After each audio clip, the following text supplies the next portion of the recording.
Been watching a lot of Paul Smith lately, which is a non-duality speaker from Holland, I believe. It's not much of his stuff online, but not much in English anyway. But it's been really insightful. And so one thing that he mentions is rewiring, and I'm glad he mentions that, because I think about this a lot, and I definitely feel this a lot.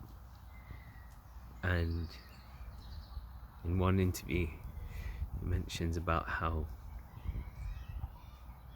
you can rewire the brain through mindfulness or meditation or therapy or inquiry, or all these things, and it's great, it works, it's awesome. It kind of ties in with my last video about self-inquiry. And also the non-dual insights also rewire the brain. They naturally do. The insight into no self, the insight into no separation, it literally rewires the brain. It literally starts to do it the deeper it starts to sink into your relative experience.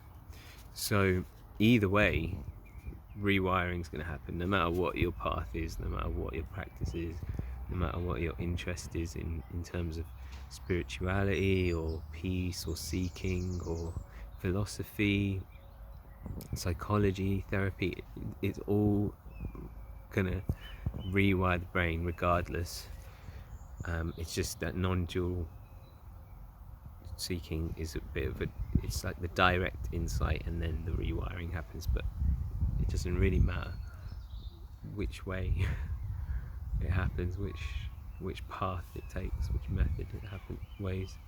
I like both at the same time. I feel like for me, for my body mind, for this character, it kind of accelerates it, because I'm doing non-dual inquiry, but I'm also doing alternative therapy at the same time,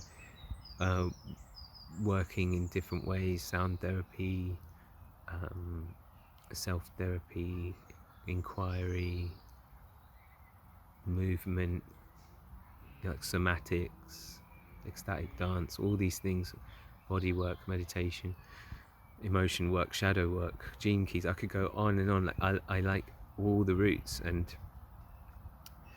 the great thing about it is it's all disentangling. It's all helping with the disentangling of identification.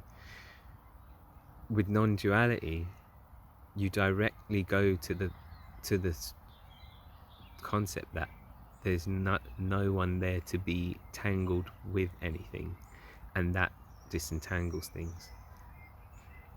And then doing inquiry and looking into thought patterns, behavior patterns, also disentangles, but it's like from a different angle. So if you think of 2 points, you think of, on this side there's the relative experience, and on this side there is the absolute. So when something comes up, some emotion work, some reactivity, whatever you want to look into, some trauma, some negative behavior patterns, you can inquire from this side and start seeing the thread of entanglement where you're tangled to this identification, and then you can jump to the absolute and see that there is no person to be entangled with anything. And then you can start drawing this line from that side, and start drawing a line from this side, depending on where you want to go from, or in my case, from both angles. And at some point, it's like, this is just a visual metaphoric representation, but at some point these lines you're drawing from each side meet, and then you can see where you're identified, where you're tangled, and then just by seeing where you're entangled, bringing it into awareness, basically, then you can start to disentangle it. How can you disentangle something if you don't know it's there? So it's like the brain needs to sometimes be shown where there's a cord, where there's a connection, and then you can cut the cord. That doesn't mean it's instant either. Sometimes you cut the cord and then you play out the repetitive things that have been conditioned and learned into the body and mind, and you keep hitting the same situations, and you slowly start to recondition your way of behaving now that the cord has been cut.